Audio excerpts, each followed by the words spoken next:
kita berjumpa kembali di perbincangan solusi SDM bareng sama Magnet Solusi Integra, MSI Consulting dan narasumber tamu. Senang hari ini semuanya sehat. Ada Bu Novi, ada Mas Riza, nama lengkapnya adalah Muhammad Riza Budi Prayogi. Mudah-mudahan koreksi nanti kalau saya salah. Dan ini adalah narasumber tamu. Mas Riza ini adalah Head of SRGA, Legal dan EHS PT Kosmetika Global Indonesia. Sebelum menyapa Mas Riza, saya menyapa Bu Novi. Sehat, Bu Novi? Sehat, alhamdulillah Mas Aldi. Okay. Ya, pagi-pagi sudah guyon ya tadi. Iya, tapi guyonnya ngeri-ngeri sedap ya. Terus diweden-wedeni gitu loh, itu kan tidak bagus. Ya, yang penting kita semuanya sehat ya Bu Novi ya. Dan hari ini nanti kita akan ngobrol dengan Mas Riza terkait dengan tips menghindari kesalahan penerapan manajemen karir ya. Tapi saya menyapa Mas Riza dulu. Saya juga mau Mas Riza promo dulu PT Kosmetika Global Indonesia. Itu barangkali ada yang belum tahu produknya apa gitu ya. Mas Riza sehat? Sehat Bapak, terima kasih banyak sudah diberikan kesempatan. Iya, sama-sama. Muhammad Riza Budi Prayogi, benar nggih? Benar. Panggilannya Mas Riza. Mas Riza ini Head of SRGA Legal. Kalau EHS itu apa Mas? Environment, Health and Safety Pak. Oke. Kosmetika Global Indonesia, jabatanmu banyak banget ya. Ngerangkap kalau misalnya jenderal itu bintang berapa Kak Mas Riza ya? 3 kali ya? Itu masih satu rumpun jabatan itu Mas. Oh masih satu rumpun. Oh iya. Kosmetika Global Indonesia. Apa produk yang mungkin orang bisa langsung kenal? Oh ini tuh. MS Glow. Oh. Kami ada manufaktur untuk pabrik kosmetik. Jadi pabrik kosmetik itu kita maklon. Juragan 99 ya. Iya, kita di grupnya Juragan 99 Bapak. Oke, sudah pernah naik pesawatnya yang? Alhamdulillah sudah. Loh, enak kok ndak ngajak. Bu Nabi, tidak diajak. Baru kenal. Wow, habis ini minta diajak terus. Ya. So far so good Mas, bisnis? Alhamdulillah, so good. Ya mungkin di dampak setelah pandemi masih begitu terasa, cuma ya perlahan kita mulai naik lagi. Sekarang sudah mulai stabil ya? Iya. Oke. Dan jadi nggak ada yang perlu diperkenalkan lagi ya, siapa nggak kenal MS Glow dalam kondisi seperti sekarang gitu ya? Mungkin ada yang nggak tahu Mas. Mungkin ada yang nggak tahu. Silakan deh. Iya. MS Glow ini apa aja produknya gitu ya? Asal yang tidak terkenal jangan yang viralnya Bapak ya. Yang bagusnya sekarang. Yang bagusnya, iya. Tapi kan semua bisnis selalu ada yang ngorek-ngorek itu lah, ngorek-ngorek itu ya. Netizen. Iya. Lalu kan ada yang kayak begitu-begitunya gitu. Iya. Benar. Jadi MS Glow itu atau kita mungkin sebenarnya di Kosmetika Global itu adalah pabrik maklon, Pak. Jadi kita mulai ngajak beberapa pengusaha-pengusaha muda, terutama mungkin yang terkena dampak pandemi pun kemarin kita banyak banget. Jadi dari yang awalnya pekerja sekarang menjadi pengusaha, dan hanya modal beberapa puluh juta aja sudah bisa punya usaha kosmetik. Cuma memang kita backbone-nya adalah di MS Glow itu sendiri, di mana MS Glow itu adalah kita ngomongnya adalah produk kecantikan yang mungkin sebenarnya kalau kita kenal mulai tahun 2016, 2015 pada saat itu booming, dan kita menggunakan sistem reseller. Tapi kalau di Kosme sendiri kita benar-benar ingin mengajak seluruh masyarakat, mulai dari anak muda, kemudian ibu-ibu rumah tangga, semua bisa menjadi pengusaha kosmetik. Jadi bisa dikasih merek sendiri gitu. Benar, ya. Misalnya Aldi Kosmetik Aldi Kosmetik bisa ya. Iya, kalau semua bisa nanti kita closing di sini, Pak. Berapa? Merangkap marketing. Sebentar, 100.000 bisa tak? Atau minimal 1 juta lah. Punya uang berapa? 2 juta bisa. Iya, jadi benar Bu. Jadi di kita itu benar-benar ada yang mulai kita bantu uruskan formulanya, kita uruskan packagingnya, kita uruskan desainnya. One stop service gitu ya? Yep, korek Pak. Jadi sampai kita bikinkan desain atau untuk marketingnya sendiri seperti apa kita bisa. Tinggal merek suka-suka lu. Gitu ya. Asalkan memang tetap kita akan ngecek di hakinya. Jadi supaya nggak terjadi bentrok dengan merek yang sebelumnya hanya. Tapi itu kalau misalnya mereknya Novi Kosmetik atau Aldi Kosmetik begitu, itu nanti ada under license apa maksudnya di bawah pengawasan MS Glow atau apa? Enggak ya? Hanya manufakturnya aja, hanya manufaktur BPT Kosmetika tetap harus dicantumkan ya. Karena itu pertanggungjawaban ya. Benar, karena kita tidak jual formulanya, kita hanya jual semacam maklonnya aja. Jadi untuk manufakturnya tetap nanti distribusi by Aldi Kosmetik atau Novi Kosmetik seperti itu. Tapi isinya, komposisinya itu sama ya sebenarnya. Misalnya krim apalah, misalnya sunblocknya itu sebenarnya sama, atau setiap untuk kayak Mas Aldi dibikinin sendiri, saya sendiri Bu. Sesuai dengan sesuai dengan request. Sesuai dengan request. Cuma intinya biasanya kan kadang satu perusahaan atau satu brand itu dia pinginnya yang ditonjolkan apa? Anti akne. Kemudian nanti yang anti minyak. Lah itu kita bikinkan yang berbeda. Oke, mungkin ya MS Kosmetika Global Indonesia itu menjadi sparring partner lah ya. Paling nggak kalau misalnya saya punya keinginan nanti harus ada ininya, mungkin beliau-beliaunya ini bisa ngasih Pfizer-nya gitu ya kira-kira ya. Kita akan terjemahkan dalam formula di kosmetiknya seperti kalau apa. Kalau diberi merek MSC Kosmetik boleh? Boleh banget loh. Enggak iya, tapi kan lain. Kalau aku salon aku bikin. Loh, kok dikonsultani? Nanti cari konsultan kecantikannya sekalian. Sama konsultan. Iya, oke. Tapi bisnis so far so good ya. Iya. Mas, kalau holdingnya apa? Juragan 99. Juragan 99. Itu membawa apa aja kalau boleh tahu? PT Juragan 99. Transportasi pasti ya. Banyak Pak. Mulai dari transportasi, pertama kali transportasi ya JIT 99 Trans yang saat ini sudah melayani Surabaya, Jakarta, Malang, Jakarta. Akap ya itu ya? Akap. Bis yang luxury. Iya, ada yang sistemnya atau modelnya Sultan Pak. Jadi kayak benar-benar ada yang sleeper gitu bus. Ya. Terus kemudian yang paling besar juga yang kedua adalah dari MS Glow itu sendiri. MS Glow. Kemudian yang ketiganya adalah KKI, itu adalah kita ngomong klinik. Jadi klinik kita hampir di seluruh 11 kota di Indonesia. Kemudian di pabriknya sendiri ada pabrik Kosmetika Global Indonesia. Kalau pabrik di mana Mas? Di Rungkut, di Surabaya itu di Rungkut, kemudian di Malang. Yang paling besar di Malang itu di Malang dua. Ya, besar ya. Kemudian di Cikarang kami punya satu juga untuk yang pabrik kosmetiknya. Kalau klinik Surabaya selain di Enggo-enggoan Gubeng itu ya, apa Biliton itu? Iya, Biliton. Itu kan enggo-enggoan itu kan. Ya, selain di situ di mana lagi? Di situ aja. Cuma di situ ya. Jadi kita hampir rata-rata di setiap kota cuma satu. Gitu, dan kita tidak sistem franchise sih memang. Jadi benar-benar menjaga kualitasnya kita. Supaya tetap dijaga sama si owner dan manajemen kami sendiri. Nah, yang diurusin Mas Riza itu semua yang ada di ini. Ini di PT Kosmetika Global aja Pak, di manufaktur. Jadi manufaktur itu kalau di manufakturnya. Di manufaktur itu kita ada manufaktur untuk yang kosmetik sama untuk yang herbal. Jadi kita herbal itu di Cikarang. Baru ya herbal ini ya? Baru. Jadi itu. Apa Mas herbalnya ini? Kalau yang saat ini kita pakai di Nutri-Drink Pak. Nutri-Drink itu kita masih jual di Kimia Farma. Kemudian untuk yang maklonnya sendiri itu kita ada salah satu produk brand besar. Kita juga maklon di tempat kami. Jadi rata-rata kalau di manufakturnya kami itu ada di maklon Pak. Di maklon ya. Maklon. Kalau untuk yang di minuman sendiri itu kita ngeluarin G-Water. Jadi yang brand ambasadornya si Noah. Nah, itu G-Water, nanti bisa dicek. G-Water. Ya, saat ini yang tersebarnya masih di Transmart. Rata-rata di Transmart, kita ada Transmart, kemudian di Ranch Market. Seperti itu sih. Ya. Oke, baik. Kita balik ke laptop kita, Bu Novi. Kita akan bicara soal menarik ini ya, karena semua orang pingin karirnya terus naik gitu ya. Tetapi kan tidak mudah bagi perusahaan untuk bisa menata agar manajemen karirnya. Nah, apa sih yang kita akan pelajari hari ini? Apa yang akan kita diskusikan hari ini? Iya, jadi ini kan karena ini forumnya SDM ya Mas Aldi ya, karena ini forum SDM. Nah, ini kita bicara dari dua sisi, baik dari segi karyawan maupun dari manajemen.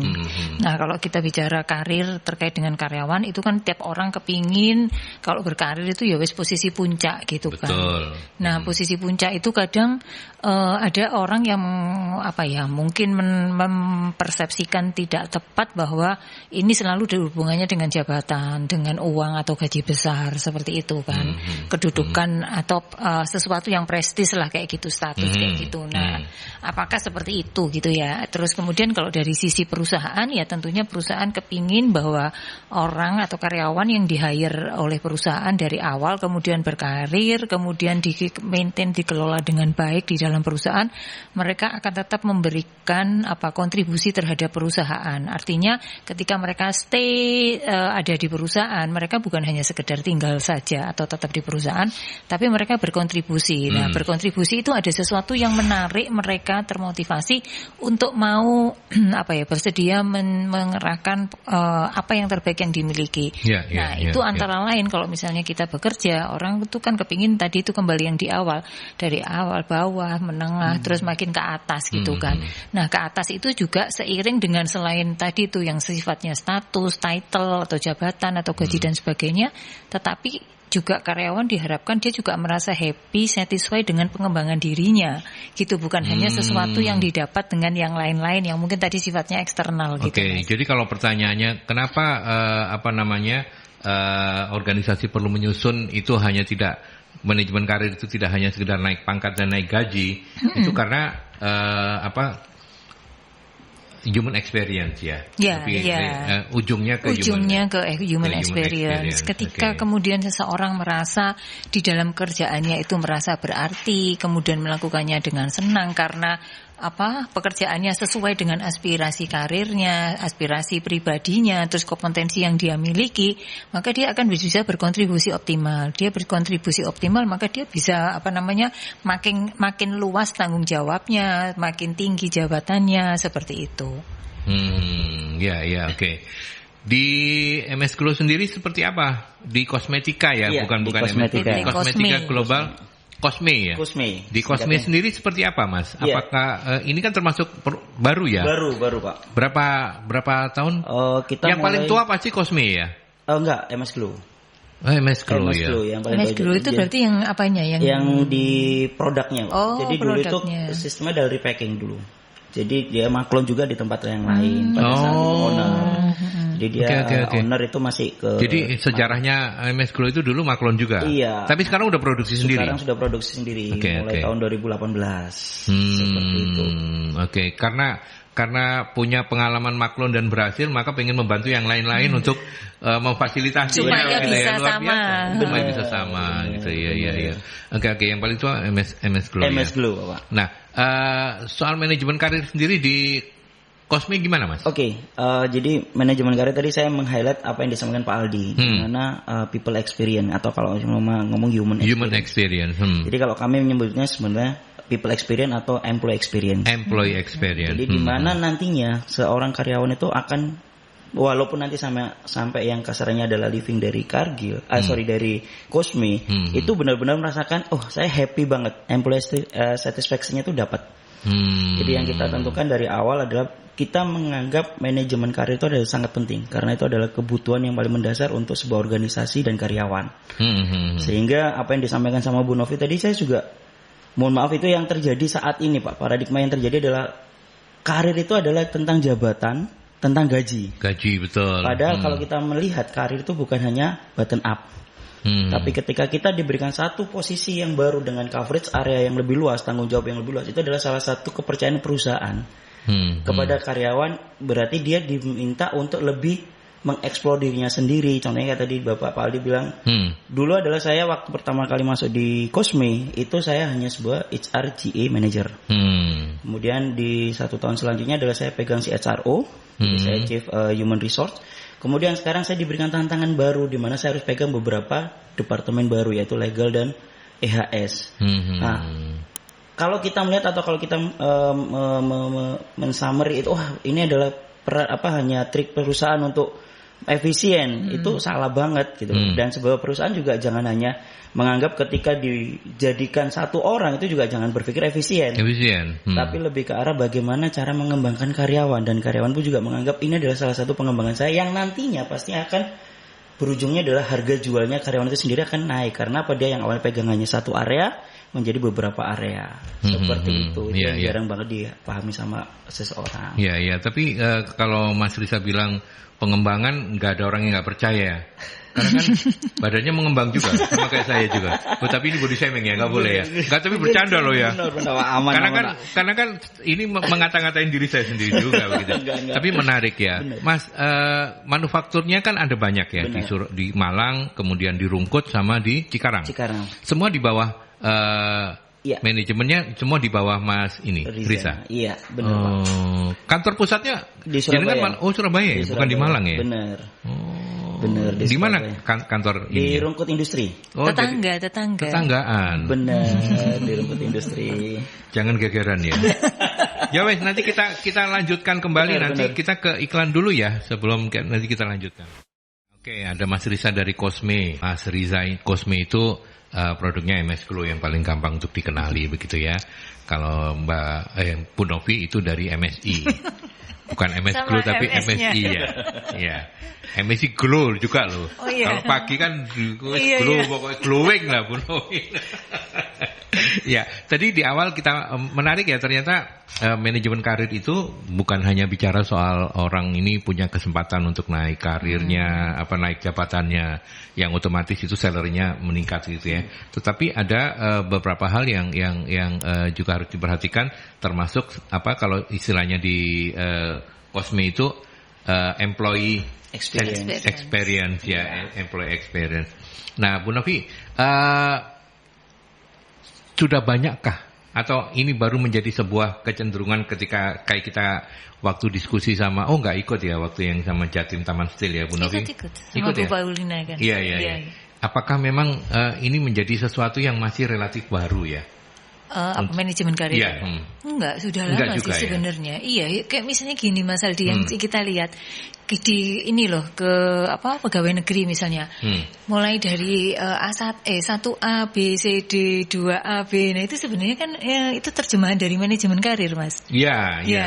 Jadi maksudnya bahwa orang itu kalau sudah dia dianggap kompeten di sebuah posisi, kemudian dia harus berkembang, maka dia akan dinaikkan golongannya gitu kan. Nah, ini kan juga salah satu dari kalau kita bicara manajemen karir yang sederhana kayak gitu Mas Aldi. Itu. Terus misalnya di perusahaan misalnya ada dari yang staf atau pelaksana, terus kemudian menjadi pelaksana senior, kemudian menjadi superintendent, menjadi supervisor, asisten manajer, itu juga salah satu contoh dari sebenarnya manajemen karir. Cuman itu tadi mengemas keahlian pengelola HR-nya untuk mengemas di dalamnya supaya itu tadi bisa benar-benar menjadi employee experience, bukan hanya tadi itu yang di awal kita bicarakan.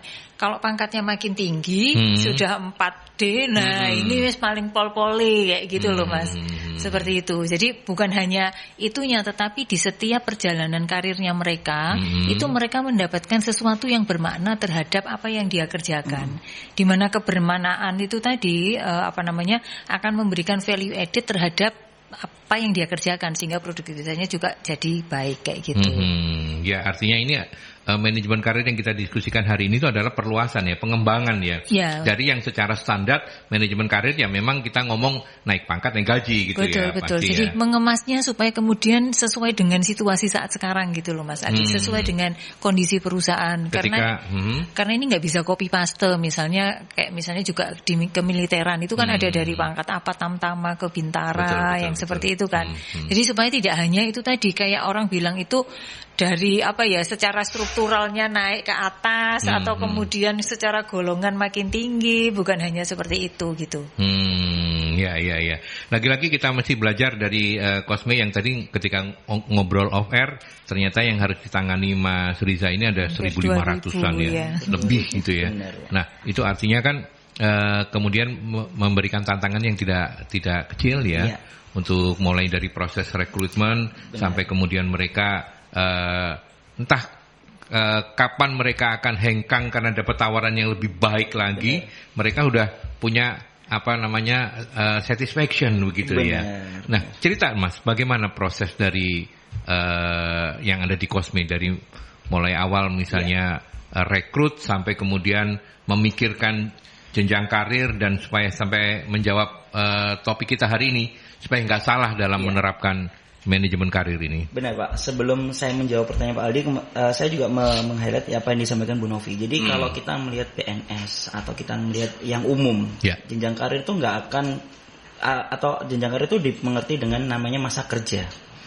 Pertama lulusan dari masa kerja. Jadi masa kerja itu orang mau ngapain aja ketika masa kerjanya nanti pada saat itu udah hampir 5 tahun dia pasti akan naik golongan, naik pangkat. Nah itu yang kita bukan hindari, tapi itu yang akan kita kembangkan. Bukan hanya berbicara tentang masa kerja, tapi pertama kali memang yang harus kita setting ketika kita merekrut adalah satu, siapkan posisi yang akan disampaikan ke karyawan ini ke depannya.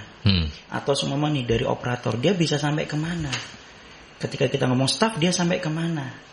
Baru dari situ kita akan mulai susun namanya metrik kompetensinya, Pak. Jadi metrik kompetensi, kemudian kita akan ukur ketika memang, jadi bukan hanya ketika kita masuk atau karyawan masuk, udah setelah itu dia hanya disuruh bekerja. Tapi kita perlu pastikan dia saat ini dia mengerti mungkin A sampai C. Nah, padahal di metrik kompetensinya dia atau di dasarnya dia harus bisa sampai D atau E. Nah, itu yang kita nanti akan terjemahkan dalam training need analysis. Kita akan memberikan training. Jadi kalau ditanya bagaimana caranya, ya mulai dari metrik kompetensi kita harus punya. Kemudian yang keduanya adalah kita punya namanya employee assessment, di mana kompetensinya kita harus tahu. Ada namanya soft skill, ada namanya hard skill, ada namanya technical skill. Jadi karyawan itu kita harus tahu itu. Kemudian kita akan siapkan supaya apa? Supaya orang atau karyawan itu bukan hanya disuruh kerja, tapi dia juga berpikir kapan saya training, kapan saya berkembang. Kan gitu kan. Nah, itu kita persiapkan. Kemudian yang keduanya, yang ketiganya selanjutnya adalah kita akan lakukan review setiap 6 bulan. 6 bulan, kemudian 1 tahun. Di mana efektivitas training itu sendiri, di mana posisi dari yang awalnya dia mungkin gapnya adalah 3 atau 2 gapnya, kemudian dia bisa menutup gapnya tersebut, yang seperti itu. Sampai ke benar-benar ketika anggapannya sampai di puncak pun, anggapnya dia udah benar-benar startnya dia. Nah, kita harus siapkan juga, berarti kita harus siapkan dia project atau kita berikan assignment dia. Supaya apa? Kembali lagi, tidak sampai karyawan itu berpikir mentok, Pak. Kan gitu kan. Kalau udah kita karyawan berpikir mentok karena atasan saya sebelum atasan saya resign, saya nggak akan naik lah, itu yang salah. Itu selama ini kan yang terjadi kan gitu. Selama atasan saya nggak pensiun lah, kalau di Cosme pensiunnya lama, Pak, masih muda-muda semua. Masih muda-muda semua. Yang paling tua di kami itu sekitar 38 sampai 40 tahun. Itu yang paling tua, Pak. Yang paling tua ya. Itu kan kalau kita nunggu pensiunnya dan 15 itu tahun lagi. jenengan gitu ya? Bukan ya? Oh, bukan masih muda ini. Saya masih muda. Mas Risa masih muda. Jadi itu yang saya ajak ke teman-teman semuanya. Jadi jangan berpikir cara kamu untuk mendapatkan karir, kamu harus melengsarkan atau kamu harus menggeser atasanmu. Tapi bagaimana caranya kamu bisa mengembangkan diri, tugas perusahaan yang akan memikirkan kamu akan ditaruh di mana, assignment mana, project mana yang untuk ini. Apalagi di kami, Pak, yang beruntungnya adalah di owner Pak Gilang adalah Juragan 99 itu. Beliau benar-benar selalu melebarkan sayap usahanya. Itu yang malah membuat kami di HR itu banyak jadi ketika membuka sebuah usaha baru kita nggak perlu rekrut orang baru. Dan tadi itu jalur karirnya jadi enak, bisa expand ke usaha-usaha yang melebar. Kita ngomongnya bukan hanya badan saya aja, Pak, tapi karir pun melebar. Enggak, jangan diulang lagi, tidak enak saya. Kita ke penelpon dulu aja kayak gitu. Selamat pagi Merkuri. Selamat pagi. Assalamualaikum warahmatullahi wabarakatuh. Waalaikumsalam, Pak Sumarito. Ya, selamat pagi Mbak Novi ya. Ya, Mbak Novi. Atau sama Mas siapa itu katanya? Mas Riza. Mbak, itu ya jenjang karir, marketing atau apa itu yang baru masuk, ya atau staff ya, yang semua staff itu apa juga dibawai perlengkapan dari laptop, handphone dari perusahaan. Ya, jadi atasan itu bisa ngontrol terus dan tidak perlu ya ada jam kantornya ya, tapi dia juga biar nggak kantor hari libur tengah malam dia bisa melakukan pekerjaan itu, ya dan bisa buka cabang atau apa itu bisa begitu. Kalau soal direbut perusahaan lain itu sudah lain ya, dan lagi kadang-kadang gini. Satu contoh ya, yang anak saya itu kan lulusan PPNS perkapalan. Itu waktu dites sama perkapalannya ITS, menang anak saya yang diterima. Tapi langsung diterima itu langsung dikasih laptop. Nah, waktu kuliahnya itu saya belikan laptop, lalu belikan handphone. Tapi setelah dia kerja nggak kanggo itu. Nah, cuma dipegang untuk HP-nya HP-nya dia pribadi. Tapi yang lainnya itu dipegang semua dan lancar semua, dia bisa ngontrol pengirimannya di Papua, ini kan juga hampir sama kan perusahaan itu. Jadi harus atasan, level manager apa itu bisa ngontrol semua. Dan lagi jeleknya ya, kalau saya ada yang lupa, aku nggak bisa balas jawab. Soalnya dilebokno ning nggone WA, repot aku lewat ngono carane. Aku kemarin itu saya kecewa dengan Mbak Novi itu. Loh, enggak bisa gini. Kita kan harus bisa kalau terakhir kalau saya merasa nggak puas jawabannya Mbak atau Mas ini, saya harus bisa balas ngomong, sama-sama ngomong. Aku masuknya juga ngomong. Iya toh, guys. Kan aku cuma kadang-kadang dimasukkan Mas Aldi dipilih, repot. Jadi semua itu dan lagi kalau seperti tukang sapu ya, anggapnya tukang sapu, dia paling lulusan SMA atau SMP ya, dia itu kan nyapu deh, ya apa ngene capu ini gak kan bisa manajer ngomongnya, apa itu kurang bener kurang gini kan bisa aja kan gitu. Jadi perusahaan itu tambah maju, bisa dikontrol terus. Lalu harus masuk kantor sama kan gitu. Yang paling mangkel aku lewat aku diomongin ini aku gak bisa jawab itu. Terima kasih. Assalamualaikum warahmatullahi wabarakatuh. Waalaikumsalam Pak Sumarwito. Kan kita punya dibatasi durasi. Jadi memang kan supaya diskusinya sebenarnya kalau Pak Sumarwito pengen diskusi panjang ya ayo datang ke sini. Jadi narasumber. Ya, jadi narasumber atau mungkin berdiskusi langsung. Tapi terima kasih. Silakan mau siapa? Bu Novi dulu mungkin menanggapi. Soal apa? Fasilitas tadi ya. Tentang fasilitas ya. Oke, kalau tentang fasilitas sebenarnya tergantung jabatannya ya. Jadi ada pekerjaan-pekerjaan yang memang membutuhkan alat komunikasi itu dan sarana kerja itu tadi misalnya laptop supaya dia bisa memantau atau lebih bekerja dari manapun dengan lebih fleksibel dan kan data-data perusahaan ada di dalam gitu sehingga ya memang dia diberikan fasilitas itu. Tetapi ada pekerjaan-pekerjaan yang mungkin tidak terlalu membutuhkan tidak diberikan ini gitu. Jadi kalau tadi sebenarnya fasilitas-fasilitas tadi salah satunya adalah juga untuk kepentingan perusahaan menjaga konfidensialitas data supaya tidak pindah ke laptop pribadi. Kayak gitu. Jadi data-data ya tetap ada di laptopnya kantor di mana itu pasti sudah dikendalikan oleh IT-nya supaya nggak bisa keluar lah. Terus komunikasi istilahnya hal-hal yang bisa diakses juga dibatasi sesuai dengan kebutuhannya seperti itu dan itu pasti memang untuk kelancaran pekerjaan gitu Pak Sumarwito. Yang lain apa? Nggak ada kan ya? Yang lain kok nggak ada ya? Iya. Kalau yang Pak Sumarwito nggak puas nanti boleh WA. Tapi kalau misalnya lagi sebenarnya boleh Pak. Cuman kan kita nanti muter di situ aja kita nggak diskusi sampai akhir. Mas Risa monggo tanggapannya. Sama seperti yang disampaikan Bu Novi. Kalau untuk fasilitas memang kita itu ada metrik jabatan Pak. Jadi metrik jabatan itu jabatan ini dia nanti dapatnya fasilitasnya apa aja. Sama itu tadi adanya akses tadi. Tapi kalau saya lebih ke arah ke fleksibilitas. Jadi kebetulan di tempat kami pun kita sudah nggak menggunakan namanya absence itu fingerprint maupun check lock Pak. Jadi kami sudah memakai sistem HRIS di mana setiap karyawan itu bisa absen di mana saja, terutama untuk yang sales dan marketing. Tapi kalau untuk yang masih yang office atau kemudian untuk operator ya memang harus di area tempat kerja. Jadi kita nggak yang pakai fingerprint maupun apa. Terus kemudian yang keduanya adalah benar apa yang disampaikan sama Pak Sumarwito tadi. Di kami itu kita sudah menerjemahkan training itu tidak harus selalu face to face. Oke. Jadi yang tadi saya sampaikan training need analysis itu karyawan boleh mengambil training di kapanpun. Jadi kita punya namanya learning management system. Jadi di sistem tersebut kita sudah berikan nih, kamu kalau harus sampai di bulan ini kamu harus menyelesaikan berapa training. Dia mau ngambil di malam hari, dia mau ngambil di pagi hari, dia mau ngambil di weekend pun terserah. Jadi kita nggak terbatas, kita harus mengumpulkan orang. Kalau semua dia sakit berarti dia nggak dapat training itu nggak bisa sekarang di tempat kami. Kalau di tempat kami kita sudah siapkan toolsnya, kita sudah siapkan materinya. Kamu mau ambil kapanpun silakan. Nanti reportingnya akan langsung masuk ke manajernya sama di HR. Seperti itu Pak, fleksibilitas yang kita sudah develop. Ya.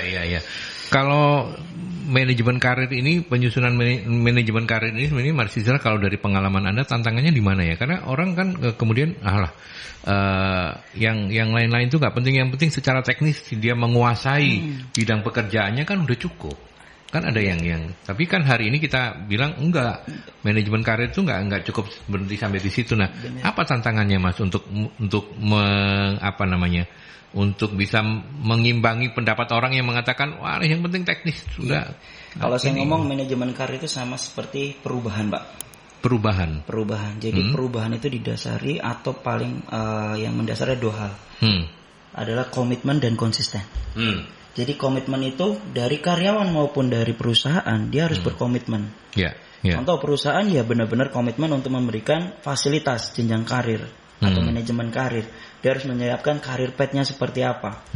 Karyawan dia harus komitmen juga. Kalau dia mau memang berkembang ya dia harus ayo sama-sama belajar karena namanya perubahan. Kan gitu kan. Kalau semama dia pengennya ya udah saya nggak mau belajar, saya pengen seperti ini tapi karir saya naik, lah itu kan sama aja nggak komitmen.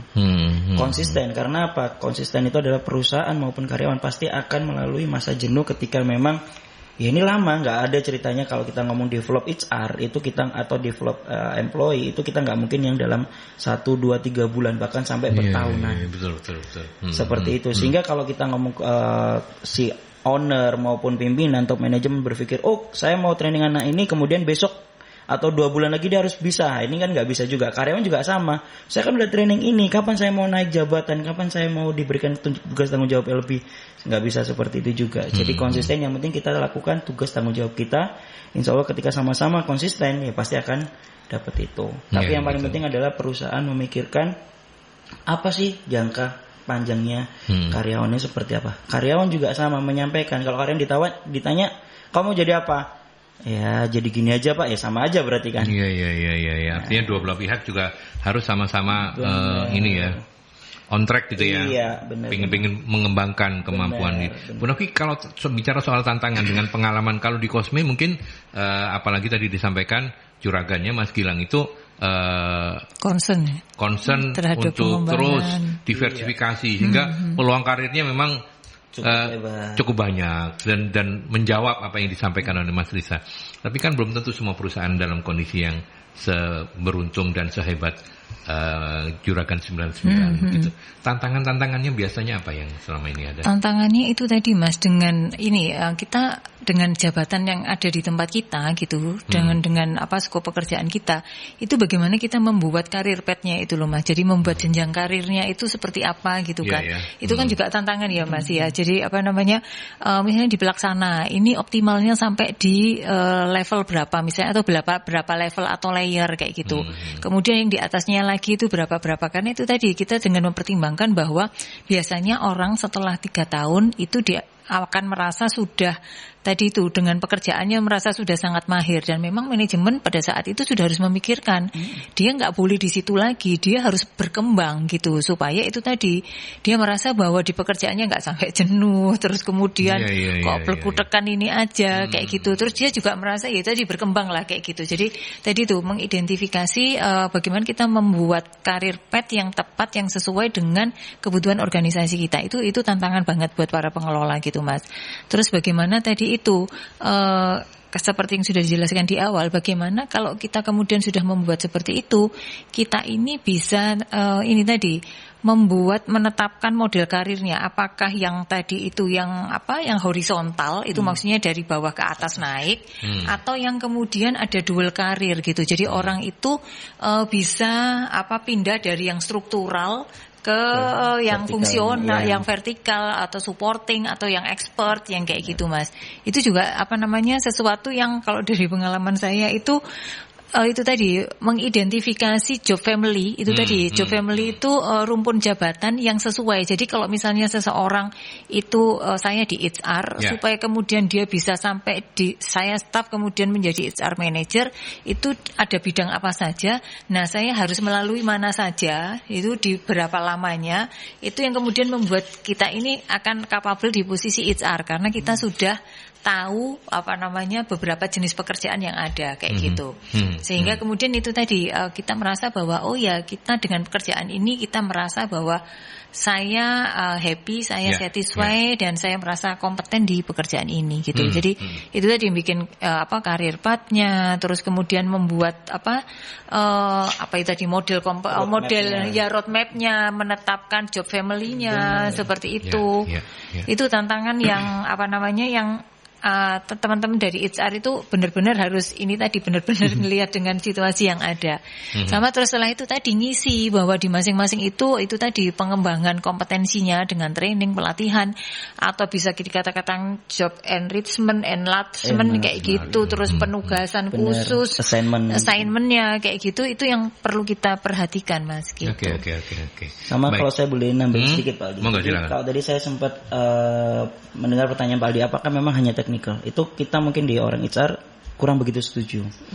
Karena kalau kita ngomong kompeten itu ada skill, knowledge, dan attitude. Attitude ya. Jadi attitude itu bagaimana kalau kita terjemahkan dalam bahasa KPI atau bahasa target performance-nya, itu adalah bagaimana how untuk mencapai target kerja tersebut. Jadi walaupun kita tercapai secara target kerjanya, tapi prosesnya. Prosesnya itu yang harus diutamakan juga, Pak. Oh iya. Ini enggak pokoknya menghalalkan segala cara ini ya. Saya enggak ngomong seperti itu, bahasa kasarnya. Iya. Pokoknya enggak enak suruh saya ngomongin enggak apa-apa. Silakan untuk Anda yang lain di belakang Pak Sumaru itu menelpon boleh di 0315620096 atau juga melalui WhatsApp ya di 0817300096. Kita ke iklan. Ya, oke. Kalau hari ini kemudian ke depannya nanti ada yang berubah dari talk show kita, yaitu adalah Bu Novi menjadi lebih glowing. Ini kena hasutan sama Mas Risa ini. Iya, kena MS Glow. Makanya bagaimana membuat Bu Novi menjadi lebih glowing dengan MS Glow. Kalau di endorse nggak apa-apa katanya. Oke, baik. Saya ke ini ya, ke sahabat-sahabat Merkuri. Ada Pak Gusti, ada Mbak Mita. Terima kasih ya teman-teman. Mbak Mita menanyakan begini, bagaimana cara pertanggungjawaban kehadiran atau cekcok bisa dari mana saja? Apa yang bisa mengikat anak-anak milenial agar kinerja maksimal? Mungkin langsung ke Mas Riza, nanti Bu Novi silakan menambahkan. Jadi terima kasih banyak Bu Mita. Jadi di kami itu memang secara fitur kita bisa cekcok di mana saja. Tapi memang di fitur itu kita lengkapi dengan reporting hariannya. Kemudian titik itu daily ya Mas ya? Daily report kita bisa tarik. Kemudian kita untuk melihat jam berapa dia check in, check out-nya. Clock in-nya kita namanya clock in, clock out. Kemudian di mana lokasinya Pak? Jadi itu yang akhirnya kita semacam random sampling untuk menyatakan memang orang ini lagi ada di, biasanya kan sales marketing yang tadi saya sampaikan, sales marketing dia ada lagi visit kemana. Kita nggak mungkin mohon maaf bahasa saya rada kolot, itu adalah dia harus ke pabrik dulu kemudian dia baru jalan. Itu cukup text time bagi kami sehingga dia bisa dari rumah langsung ke tempatnya, dan dia memang ada ada approval dari atasan dia saat ini mau di mana, dan kita akan cek area mana dia tempat untuk cek lognya. Jadi kita daily itu kita cek karena memang reporting daily kami ada kehadiran dan keterlambatan. Jadi kalau untuk cek log dari manapun ini juga nggak cul-culan ngadeg dewe. Benar. Jadi kita bisa tahu mapsnya di mana, fotonya dia, karena kan itu kan selfie gitu. Jadi dia ada retina untuk ininya dan dia nggak bisa diwakilkan. Kemudian yang keduanya adalah kita bisa tahu nih mapsnya itu langsung keluar dia berada di posisi mana pada saat clock in clock outnya. Oke.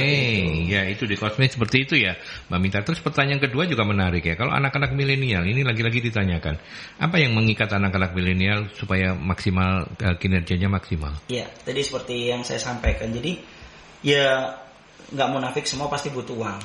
Tapi ternyata anak-anak itu sekarang yang teman-teman yang di Cosme itu atau teman-teman yang baru fresh graduate itu rata-rata adalah tadi kita bahas di off-air juga. Ini adalah the first company-nya mereka. Sehingga mereka berapa persen Mas? Hampir 70%, Pak. 70% itu anak-anak milenial dan the first company. The first company. Sehingga mereka kalau kasarnya kalau kita mungkin di orang psikolog itu semacam kayak mencari jati diri. Gitu Pak. Jadi dia tuh nakalnya anak itu bukan nakal karena memang dia sengaja, tapi dia nanya ini boleh nggak sih sebenarnya di pekerjaan ini, boleh nggak sih di perusahaan. Nakal karena memang dia nggak ngerti, bener-bener nggak ngerti gitu ya. Mana yang boleh, mana yang nggak boleh di perusahaan. Jadi banyak banget mulai dari seragam, mulai dari cat rambut dan lain-lain. Nah, jadi mereka kayak semacam mengekspresikan diri. Yang kita lakukan adalah itu kembali lagi kita ajak, kamu mau jadi apa? Kan gitu kan? Pendekatannya selalu seperti itu ya. Kamu jadi apa? Terus apakah memang kasarnya itu adalah kamu masuknya hanya sebagai staff atau kemudian karirmu hanya seperti ini atau seperti apa? Nah kalau dari situ oke Pak, saya seperti ini, ya udah nggak ada masalah. Tapi nanti di nextnya kita akan biasanya kan kita selalu apa yang kita lakukan seperti reward punishment itu kita sounding pada saat tahun 0 Pak. Jadi dari situlah yang kemudian teman-teman yang awalnya saya nggak perlu ngapa-ngapain deh, pokoknya saya masuk jam 8 pulang jam 5 udah. Tapi ngelihat dari teman-temannya, oh dapat reward ya, oh dapat recognition, dia merasa tertantang. Kemudian kalau dapat punishment, aku malu. Jadi kita nggak yang kemudian ketika mau mempromosikan atau kemudian mohon maaf kalau semua demosi jarang, mempromosikan mutasi itu selalu kita sounding di email. Jadi kita blast ke seluruh karyawan. Kita ada kenaikan jabatan untuk ini, kita ada posisi yang baru untuk ini. Bahkan kita juga tidak menutup kemungkinan untuk melakukan internal hiring. Jadi kita merasa kita nggak ada nih talent untuk second layer-nya. Jadi kita buka namanya internal hiring. Biasanya internal hiring itu kita lakukan di operator. Jadi operator kita merasa nggak ada yang sampai posisi ini, kita lakukan internal hiring aja. Siapa yang merasa memenuhi kualifikasi ini dia boleh melamar. Jadi melamar di tempat sendiri seakan-akan gitu untuk menempat itu, dan kita lakukan namanya assessment Pak. Assessment itu tetap ada namanya psikotes, tetap ada namanya HR review, dan bukan yang terakhir adalah yang berbeda adalah kita kasih project biasanya. Jadi dia nanti presentasi atau dia yang dianalis, dia bikin produk atau apa seperti itu. Gitu ya. Oke, Bu Novi mau menambahkan? Selain yang tadi sudah disebutkan, antara lain juga kan ini karena tadi juga tantangan buat mereka gitu ya, itu tadi program-program pengembangannya bener. Program pengembangan yang diberikan kepada karyawan yang kemudian membuat dia selain bahwa dia akan makin menguasai pekerjaannya, juga sesuatu yang kemudian menambah nilai dirinya gitu, self developmentnya seperti itu. Seperti itu sih. Itu antara lain yang membuat mereka tertarik. Terus ya yang lainnya sudah disebutkan sih tadi. Iya. Kalau anak-anak milenial memang agak berbeda ya. Iya. Saya naik ke Bu Novi karena kalau Mas Riza kan mungkin masih nggak beda-beda jauh ya. Masih 25 tahun kok. Iya, betul. Tapi anak-anak milenial untuk kinerja maksimalnya memang harus treatmentnya beda ya. Treatmentnya beda gitu ya. Jadi kalau ini saya kan sebenarnya sudah terpapar informasi ini sudah sangat lama. Terus kemudian saya juga berhadapan dengan orang-orang muda gitu ya, dan sampai sekarang pun masih terus berusaha untuk beradaptasi gitu Mas. Karena apa yang kita pikirkan dengan yang mereka pikirkan beda itu benar-benar beda kayak gitu Mas. Gitu, dan juga cara mereka mengekspresikan itu juga beda gitu kan. Cara mereka menyampaikan aspirasi terhadap atasan, terhadap pimpinan itu juga sangat berbeda. Jadi nggak boleh terlalu baper gitu Mas. Nggak boleh terlalu baper. Iya itu yang paling penting. Pak Gusti menanyakan sesuatu yang klasik banget ini menurut saya ya. Bagaimana kalau perusahaan tidak ingin karyawannya pintar? Karena tidak ada manajemen karir, dan ini biasanya di perusahaan keluarga ya. Sebenarnya sudah dijawab sendiri oleh Pak Gusti ya. Tapi silakan mau komennya seperti apa? Mungkin Pak Gusti butuh insight yang lain dari dua narasumber pagi ini. Mas Riza dulu. Ya, yang pertama adalah sebagai informasi Pak, di kami saat ini Juragan 99 atau di Pak Gilang itu adalah family company juga. Iya, family company ya. Private company, dan memang benar-benar sahamnya dari beliau. Kemudian apa yang mendorong ya, kita berikan namanya business overview. Jadi kita ajak owner itu berpikir secara helikopter view atau holistic view, di mana kita nggak bisa berpikir secara mikro, tapi kita untuk contohnya adalah bagaimana cara kita bisa mendevelop karyawan, atau kita kalau tidak ingin mendevelop ya berarti kita sendiri sama aja dengan bumerang buat kita sendiri. Ya udah, berarti perusahaan kita hanya tetap seperti ini aja. Tapi kalau kita pingin perusahaan ini bisa semakin besar secara jangka panjang atau kelangsungan bisnis, ya kita harus terus berinovasi. Dan inovasi itu nggak mungkin kita meng-hire orang dari luar yang mohon maaf bahasanya adalah kita harus melakukan spare waktu yang cukup panjang. Yaitu mulai dia harus kita men-training dia, kemudian dia harus beradaptasi dengan budaya, culture. Nah, itu yang tidak mudah, dan bisa jadi setelah 3 bulan, 4 bulan dia akan pindah. Berbeda dengan ketika kita mendevelop teman-teman yang sudah mengetahui culture atau mungkin budaya dari perusahaan, yang itu pasti dia merasa engagement-nya pun kita dapat. Gitu Pak. Iya. Saya coba cek ke Bu Novi. Bu Novi, apa yang disampaikan oleh Mas Riza itu sangat betul.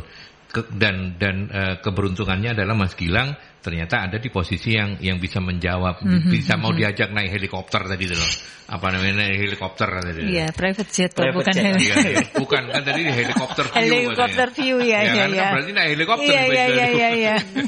Nah, tetapi kan dalam di sisi yang lain dalam family perusahaan keluarga yang lain itu ada juga yang masih berpendapat bahwa segini lah.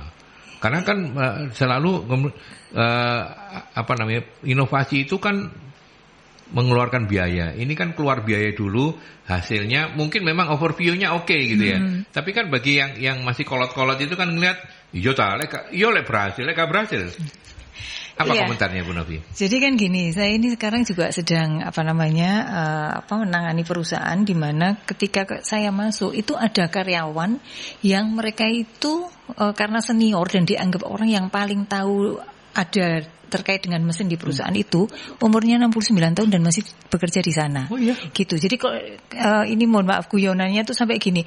Coba tanya Bapak itu gitu, semua mesin itu dia tahu, bahkan baut yang paling kecil itu pun dia tahu gitu. Apanya kerusakan tahu semua. Yang dia tidak tahu adalah siapa yang menciptakan mesin itu katanya.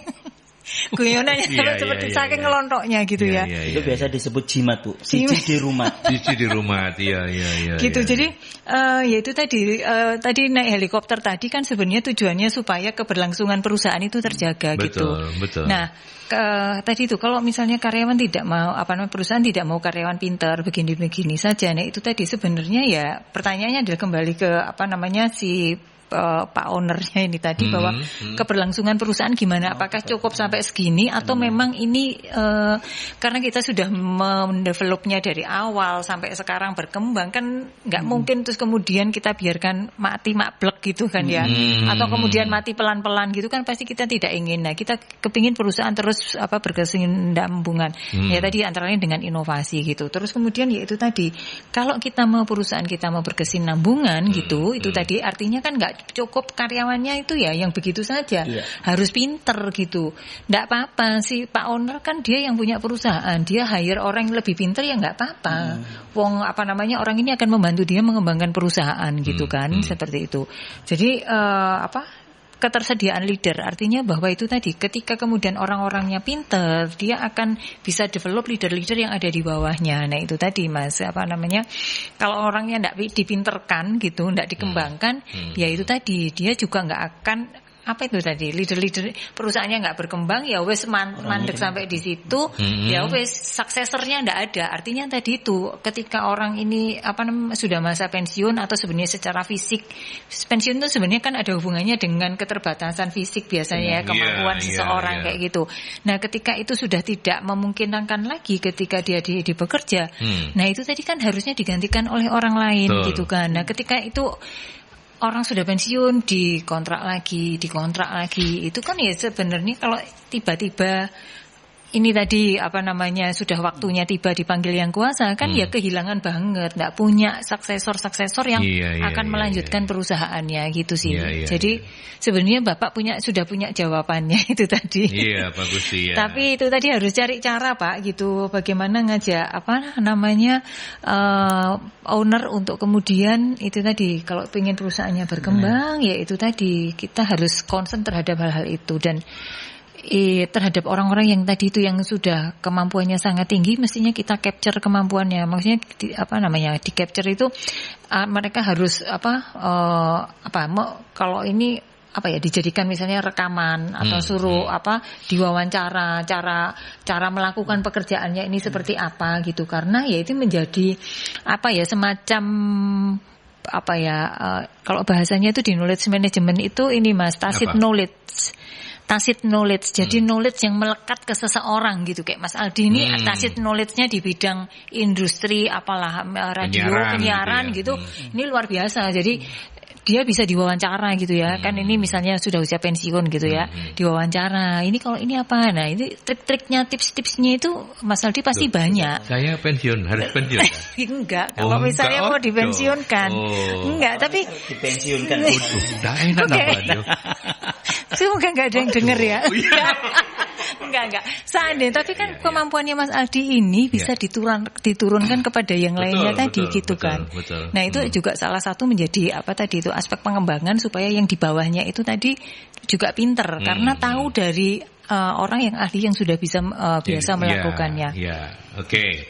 Baik. Kalau saya boleh nambahin sedikit aja Pak Aldi. Jadi kalau semua ada yang owner mungkin ya, saya nggak tahu ya, belum punya pengalaman di situ. Tapi kalau memang gambarannya ketika owner itu tidak ingin karyawannya pinter, ya kita coba buka pikiran owner, yaitu nasib itu tidak ada yang tahu. Contohnya adalah ketika kita menganggap karyawan ya itu aja. Nah ketika itu aja udah, mohon maaf, meninggal, kemudian sakit, atau kemudian dia sampai berpikir resign, berarti kan dia sama aja dengan membunuh selesai perusahaannya gitu ya, selesai dengan sendirinya. Benar, gitu ya. Tapi Mas, saya mencoba untuk mendalami apa yang disampaikan. Lagi-lagi kan belum tentu semua ya, meskipun itu umurnya muda, owner itu seterbuka Mas Gilang, seinovatif dia, inilah ya.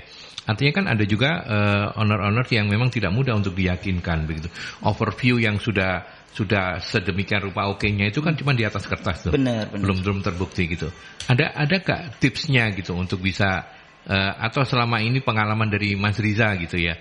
Bagaimana meyakinkan owner supaya overview ini memang benar-benar, kan nggak mungkin dibuat dengan main-main kan, sudah dipersiapkan. Nah, tapi kan ada juga owner yang tidak mudah percaya gitu, lebih mudah percaya pada orang-orang yang bukan anak buahnya misalnya.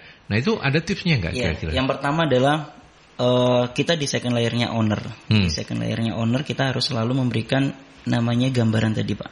Jadi kalau kami biasanya maju dengan proposal itu adalah plus minus ada atau impact dari sebuah sistem atau sebuah project. Okay. Dan biasanya mohon maaf kalau kita ngomong pebisnis itu pasti akan dilihat adalah uang. Seberapa profit, saya bisa menghasilkan, seberapa saya ketika menjalankan project ini, saya berapa dapatnya uang, atau ketika saya harus spend uang berapa dan saya nanti dapat berapa, kembalinya kapan. Itu yang pertama harus kita sampaikan. Kemudian yang kedua, kita selaku second layer atau HR, ya mau nggak mau kita harus mengambil alih project ini semacam KPI kita. Jadi kita harus komitmen dulu nih. Kita bukan hanya ngasih gambaran seperti ini, kemudian ya udah kita jalankan bareng-bareng, itu namanya nggak komitmen dari HR sendiri.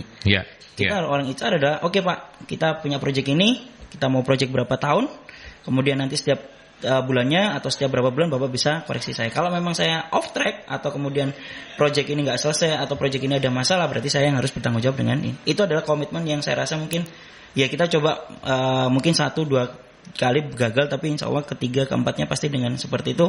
Lama-lama berarti kan owner, oh ya berarti anak ini memang benar-benar bersungguh-sungguh. Kita berikan kepercayaan. Siap. Yang terakhir ini ya, Pak Dodi, ada beberapa perusahaan yang justru merekrut orang luar untuk menduduki jabatan strategis, padahal orang tersebut tidak paham dengan culture perusahaan.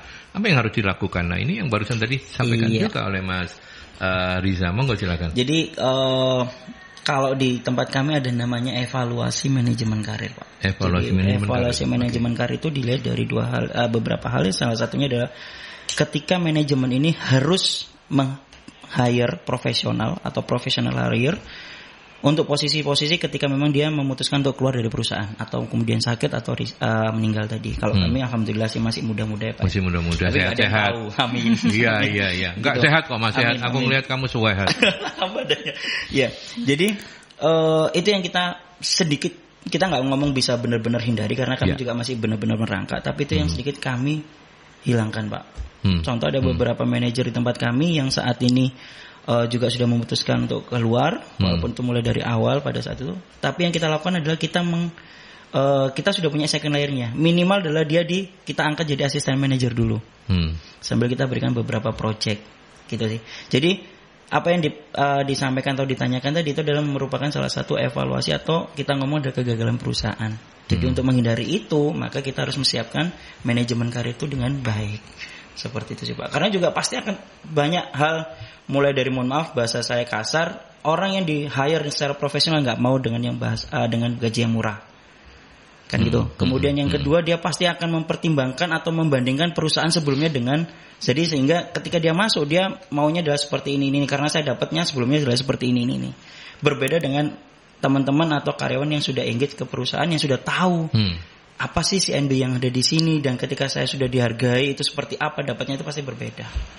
Gitu. Oke. Bu Novi mau untuk menjawab Pak Dodi? Iya, jadi ini biasanya sih kalau ini sudah dalam kondisi yang itu SOS biasanya, sehingga jabatan strategisnya itu direkrut dari luar, karena semoga persepsi tentang strategisnya sama gitu ya. Strategis itu kan sesuatu yang core dengan bisnis kita gitu ya, inti banget gitu ya. Jadi karena inti, maka itu tadi jabatan strategis itu ya memang sebaiknya dari dalam, karena itu tadi dengan orang baru yang dari luar, kadang kita juga belum tahu akan seberapa lama seberapa dia bisa connect dan kemudian engage dengan budaya-budaya atau nilai-nilai yang baru seperti itu gitu Mas. Jadi itu tadi ya, itu mungkin alternatif terakhir ketika merekrut jabatan strategis dari luar. Oke, baik. Kita sudah sampai di bagian akhir dan saya balik ke Mas Riza dulu. Mas Riza, untuk menjawab topik kita hari ini, menghindarkan kesalahan penerapan manajemen karir, apa closing statement-nya?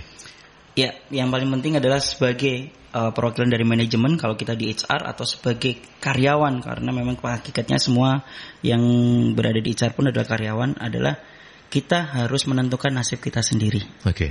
Dan perusahaan harus ikut membantu menentukan nasib perusahaan, mau dibawa kemana dalam jangka pendek, jangka panjang.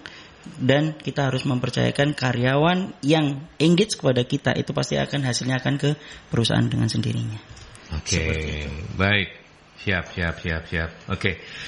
Dan itu Mas Muhammad Riza Budi Prayogi dari PT Kosmetika Global Indonesia dengan sederetan jabatannya. Gitu ya. Yang pasti terima kasih banyak sudah menyempatkan waktu untuk mampir. Bu Novi, sebagai closing statement dan kegiatan-kegiatan MSI apa yang perlu sahabat-sahabat Merkuri ketahui juga? Oke, jadi kalau saya mungkin lebih menyoroti dari sisi karyawan ya Mas Aldi gitu. Jadi kalau ini bagi pemula yang akan masuk perusahaan, dan juga ini bisa diantisipasi oleh teman-teman pengelola HR, bahwa itu ketika kita mau masuk sebuah organisasi, pastikan bahwa jabatan yang kita akan duduki itu kita ini benar-benar merasa bahwa ini adalah sesuai dengan goal karir kita gitu Mas. Sehingga kalau kita di sana kita sudah mendapatkan itu, kita tahu itu, kemudian kita bisa menyusun tentang rencana karir, bagaimana kita akan mencapainya di sana. Nah, itu juga yang kemudian dari sisi lain, dari sisi perusahaan, bagaimana menciptakan sistem yang tadi memastikan karyawan itu bisa tetap align dengan pekerjaan dan dia juga perform di sana. Seperti itu. Oke, terus kemudian kalau untuk kegiatan MSI nanti tanggal 12 Mei kita ada webinar yang kita kerjasama dengan Mercury itu Mas. Hari Jumat tanggal 12 Mei jam 3 sampai setengah 5 itu ada webinar yang terkait dengan public relation series, yaitu how to build a brand using PR, public relation. Nanti pembicaranya adalah Mas Hamim Tohari, beliau adalah manajer regional office dan relation dari HCML, ini dari industri migas. Kemudian 13 Mei kita akan ada sertifikasi pelatihan dan sertifikasi sekretaris. 20 Mei kita buka sertifikasi SDM dan pelayanan prima, serta sertifikasi PR kita nanti ada di 27 Mei. Oke, sukses selalu untuk MSI, dan jangan lupa saya mengulang nomor saktinya 0811 340 5557 ya. Oke, benar Mas Adi. Oke, baik. Bu Novi, terima kasih. Mas Riza, thank you ya. Sama-sama Bapak. Sukses terus untuk Kosmetika Global Indonesia ya, Amin. Oke. Terima kasih banyak. Ya, dan sahabat Merkuri, sampai di sini solusi SDM kita bersama Mas Riza dari Kosme dan juga Bu Novi dari MSI. Kita ketemu lagi dalam perbincangan selanjutnya dengan topik yang berbeda. Sampai jumpa.